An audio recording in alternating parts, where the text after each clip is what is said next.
Welcome to Solvetic, your channel to always learn technology easily. Below in the description, you will find useful links we used in this video.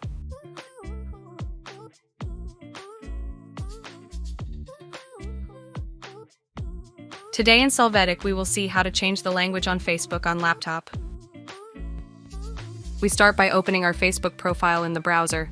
After that, we click on our account icon. After that, we will click on Settings and Privacy. Here we will see the language option and click on it. After that, we enter Facebook language and select a language from the list. We will see how the language of our Facebook changes.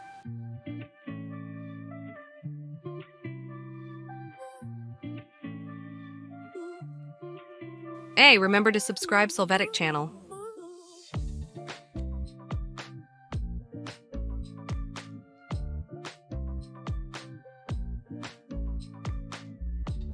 We hope it has been helpful for you. Here are links to watch more videos of your interest and subscribe to the Solvetic channel. Thank you.